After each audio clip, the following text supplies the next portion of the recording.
এখন তালের সিজন। এই রেসিপিটা তোমরা যদি না খেয়ে থাকো ঝটপট বানিয়ে নাও। আমি সবিতা চলে এলাম তোমাদের কাছে আরেকটা নতুন রেসিপি নিয়ে। আজকে বাড়িতে বানিয়েছিলাম তালের দিয়ে কেক। ছেলের আবদারে বানিয়েছিলাম। আমি এই কাপের মাপে তৈরি করেছিলাম। প্রথমে দেখো 1 কাপ নিয়েছিলাম আমল দুধ আর 1 কাপ সাদা তেল। এবার ভালো করে মিশিয়ে নেব। আমার কাছে কিন্তু হ্যান্ড ব্লেন্ডার ছিল না, তাই হাতেই মিশ্রণটা আমি সময় ধরে আস্তে আস্তে মিশিয়েছিলাম। আর চিনি আমি ওই কাপের মাপে 1.5 কাপ মতো চিনি আমি গুঁড়ো করে রেখেছিলাম। দেখো আমি কিন্তু অত ভালো কেক বানাতে পারি না, তবে চেষ্টা করি একটু অন্যভাবে চেষ্টা করে দিলে ছেলেও খুশি হয়, তাই ছেলের আবদারে এইসব খাবারগুলো আমি তৈরি করি। তোমাদের যদি ভালো লাগে ভিডিওটা পুরো দেখো এবং আমার পাশে থেকো। এই দেখো ভালো করে মিশিয়ে এবার তালের পালটা দিয়ে এটা অনেকটা সময় ধরে মেশাতে হবে, তাহলে কেকটা খুব ভালো হয়।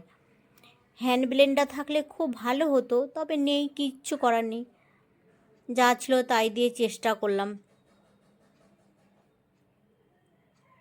তবে তালের তো এখন ভালো পাওয়া যায়, তোমরা কিন্তু এই রেসিপিটা করো আর আমাকে জানাবে কেমন লাগলো।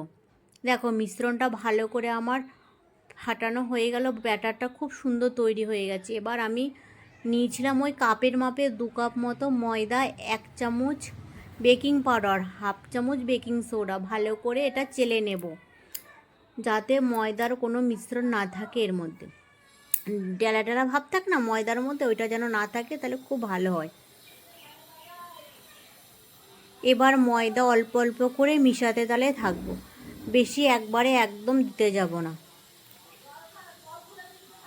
এবার এই বাটিতে আমি কেক বানাবো, বাটিটাতে একটু সাদা তেল মাখিয়ে নিয়েছিলাম। আর ওই বাটির মাপে একটু সাদা কাগজ ছিল, আমার কাছে বাটার পেপার ছিল না, যা ছিল তাই দিয়েই তৈরি করলাম। এবার আমি কিছু ড্রাই ফ্রুট আগে দিতে ভুলে গেছিলাম, তাই পরেই দিয়েছিলাম, একটু নেড়ে নিয়েছিলাম। এটা কিন্তু একটু ময়দা দিয়ে মাখিয়ে দিলে খুব ভালো হয়, শুকনো ময়দা দিয়ে। এবার বাটিটা ভালো করে একটু আস্তে আস্তে নাড়া দিতে, যাতে মিশ্রণটা ভালো করে বসে যায় নিচে। এবার একটা প্রেসার কুকার বসিয়ে দিয়েছিলাম। আমি কিন্তু প্রেসার কুকারে কেকটা বানিয়েছিলাম। প্রেসার কুকারটা আগে 5 মিনিট মতো হাই হিটে গরম করে নিয়েছিলাম, আর একটা স্ট্যান্ড দিয়ে এবার বাটিটা বসিয়ে দিয়েছিলাম। আর প্রেসার কুকারের রাবারটা আর যে সিটিটা থাকে না উপরে, ওইটা খুলে দিয়েছিলাম। এবার দেখো এটা বানাতে আমার 45 থেকে 50 মিনিট মতো লেগেছিল।